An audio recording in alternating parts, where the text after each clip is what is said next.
Hello, Sirius. I'm reading Harry Potter and the Chamber of Secrets. I often have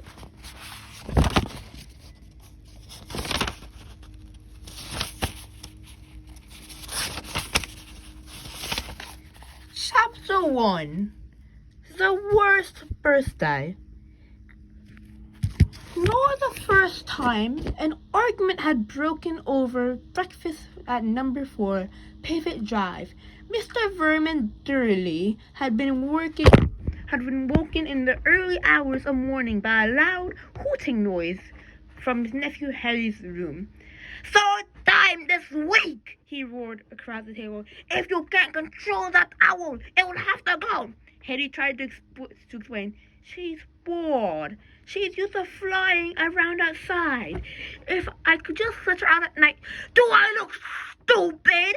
snarled Uncle Vernon, a bit of fried egg dangling through his bushy mustache. "Fuck, I know what will happen if that owl's let out." He exchanged dark looks with his wife, Petunia. Harry tried to argue back, but his words were drowned by a long, loud belch from the Durley son, Dudley. I want more bacon! There's more in the frying pan, sweetums," said Aunt Petunia, turning misty eyes on her massive son. "We must build you up while we've got the chance. I don't like the sound of that school food." Nonsense, Petunia! I never went hungry when I was smelting," said Uncle Vernon heartily. "Dudley gets enough, don't you, son?" Dudley, who was so large his bottom dropped from either side of the kitchen chair, grinned and turned to Harry. Pass the frying pan." You've forgotten the magic word," said Harry irritably. The effects of this simple sentence on the rest of his family was incredible. Dudley gasped and fell off the chair with a crash that shook the whole kitchen. Miss Dudley gave a small scream and clapped her hands to her mouth. Mrs. Dursley jumped to his feet, veins throbbing to his temples. I meant please," said Harry quickly. "I didn't mean—" "What have I told you?" thundered his uncle, spitting spit from over the table, "about saying the M-word in our house?" But "How dare you threaten Dudley?" roared Uncle Vernon, pounding the table with his fist. I warned you! I will not tolerate the mention of your abnormality under this roof!"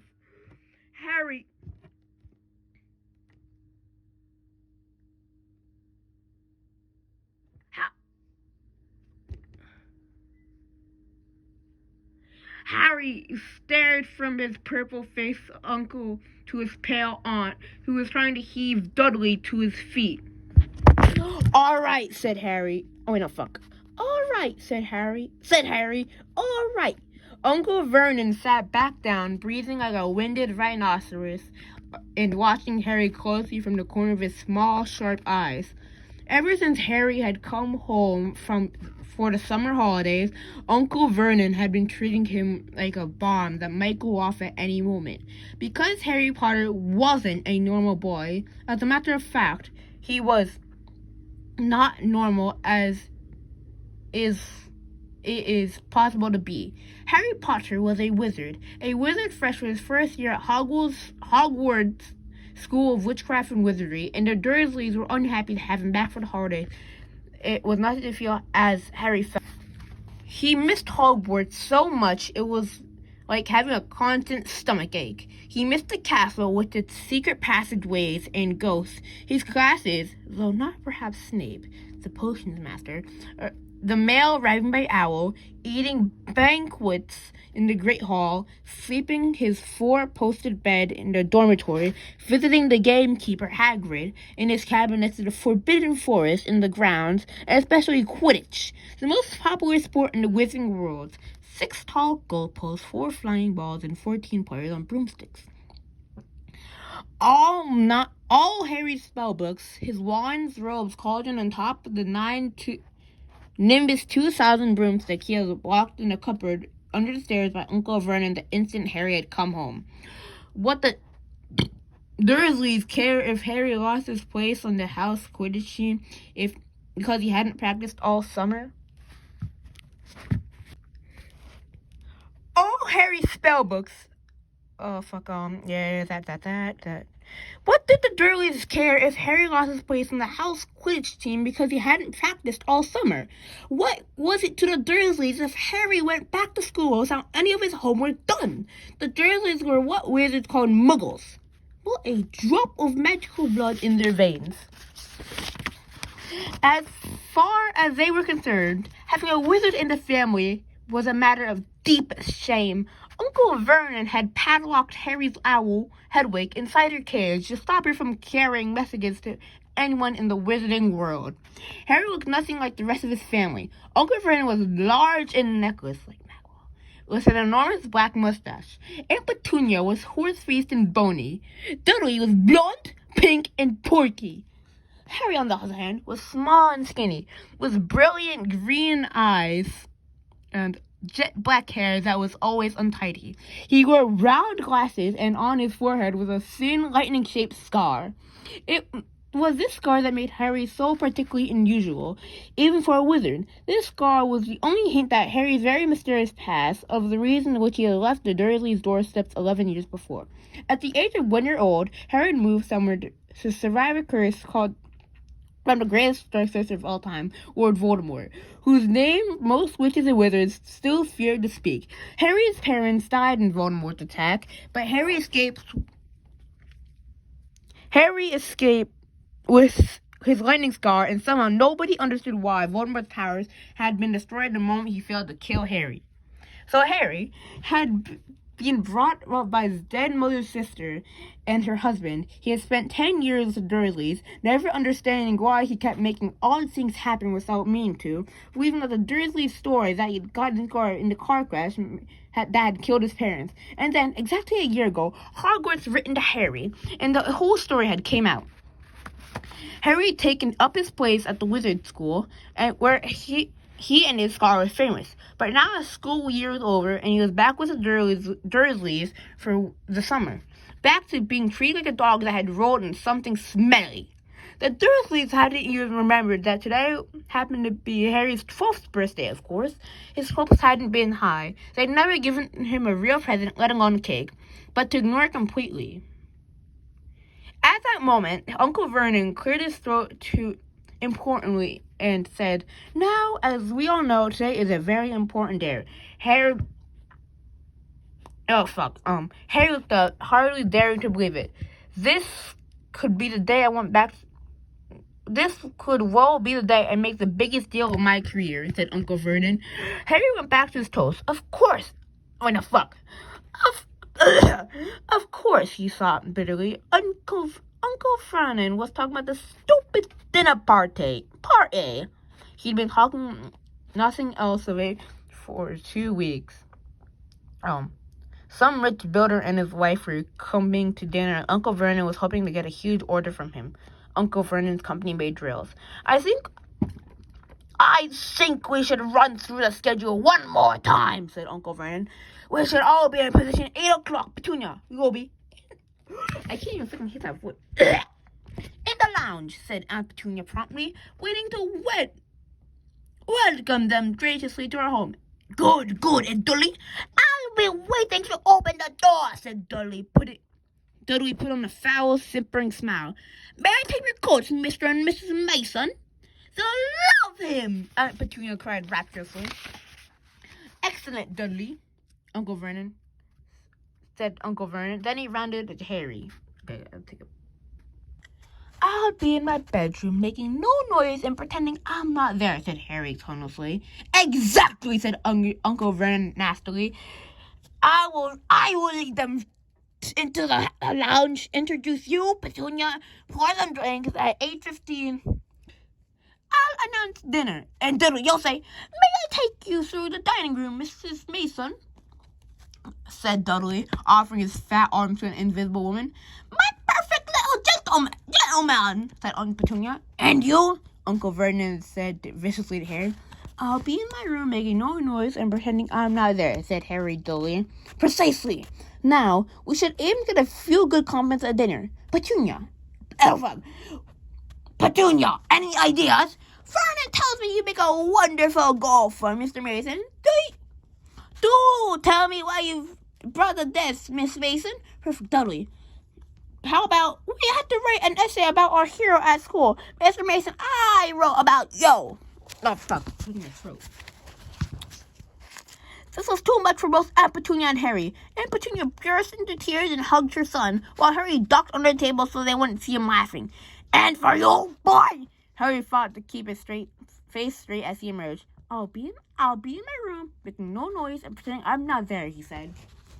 Do right, you will, said Uncle Vernon forcefully. The Masons don't know anything about you, and it's gonna stay that way. When dinner's over, you take Mrs. Mason back to the lounge for coffee. Petunia, I'll bring the subject around to drills. With any luck, I'll have the deal signed and sealed before the news at 10. We'll be shopping for a vacation home in Majorca this time tomorrow. Harry couldn't feel too excited about this. He didn't think the Dursleys would like him any better if Majorca than they did on Privet Drive. Right, and I'm off to town. To pick up the dinner jackets for Dudley and me. And you, he snarled at Harry. You stay out of your aunt's way while she's cleaning. Harry left through the back door. It was a brilliant, sunny day. He crossed the lawn, slumped on the garden bench, and sang on his way. Happy birthday to me. Happy birthday to me. No cards, no presents, and he would be spending the evening pretending not to exist. He gazed miserably into the hedge. He had never felt so lonely. More than anything else at Hogwarts, wasn't even playing Quidditch. Harry missed his best friends, Ron Weasley and Hermione Granger. They, however, didn't seem to be missing him at all. Neither of them had written to him all summer, even though Ron had said he was going to ask Harry to come and stay. Countless times, Harry had been the one on the point of unlocking Hedwig's cage by magic and sending her to Ron and Hermione with a letter, but it wasn't worth the risk. Underage wizards weren't allowed to use magic outside of school. Harry hadn't told the Dursleys this. He knew it was the only terror that might turn them into dung beetles and that stopped them locking him in the cupboard under the stairs with his wand and broomstick. For the first couple of weeks back, Harry enjoyed the muttering nonsense words under his breath and watching Dudley tearing out of the room as fast as his fat legs was carrying him. But the long silence from Ron and Hermione made Harry feel so cut off from the magical word that even taunting Dudley lost his appeal. And now Ron and Hermione had forgotten his birthday. What would he do now for a message from Hogwarts, from any witch or wizard? He'd almost be glad of a sight of his arch enemy, Draco Malfoy. Just to be sure that he hadn't been all a dream. Not that his whole year at Hogwarts had been fun. At the very end of his last term, Harry had come to face with none other than Lord Voldemort himself. Voldemort might have been be a ruin of his former self, but he's still terrifying, still cunning, still determined to regain power. Harry slipped through Voldemort's clutches a second time, but it had been a narrow escape. Even now, weeks later, Harry kept walking through the night, drenched cold and sweat, wondering where Voldemort was now, remembering his livid face, his wide, mad eyes. Harry suddenly sat bolt upright in the garden bench. He'd been sitting absent-mindedly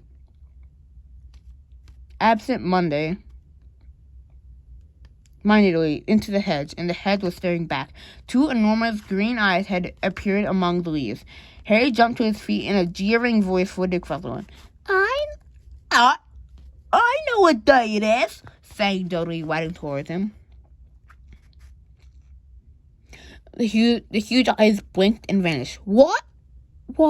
Said Harry, not taking his eyes off the spot where they had been. Oh, fuck, it's 5. I accidentally did a slow-mo on one of the videos, so we're just gonna cut back a bit. What? I know what day it is, said Dudley repeated, coming right up to him. Well done, said Harry. So you finally learned the days of the week. Today's your birthday, sneered Dudley.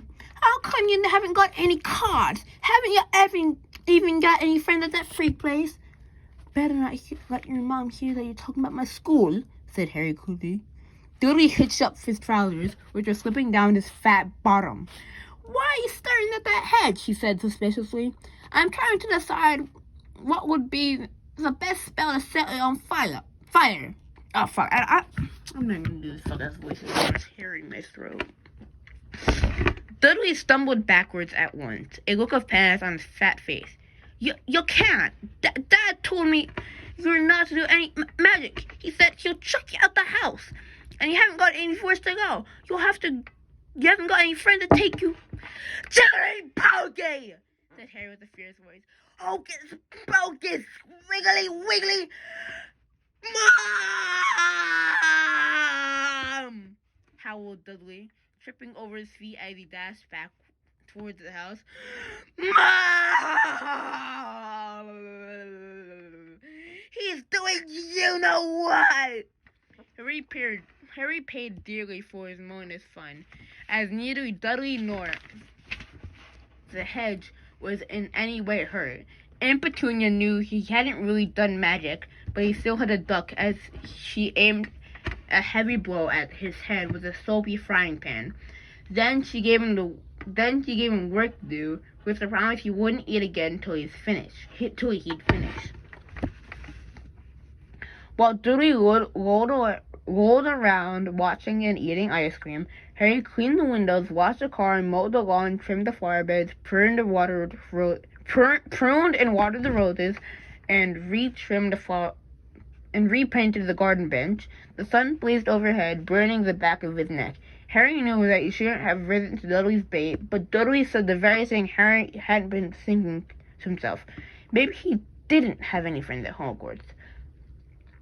Wish they could see how famous Harry Potter now, he thought savagely as he wiped manure for the flower beds, his back aching, sweat running down his face.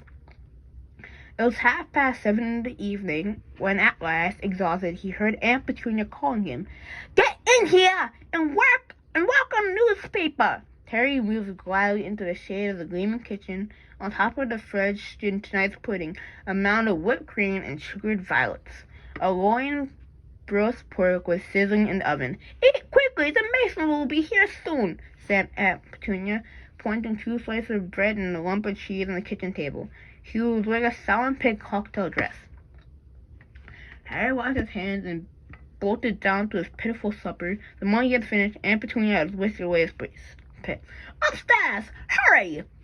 As he passed the door to the living room, Harry caught a glimpse of Uncle Vernon and the Dudley in bow ties and dinner jackets. He had only reached upstairs landing when the doorbell rang and Uncle Vernon's various face appeared at the front of the stairs.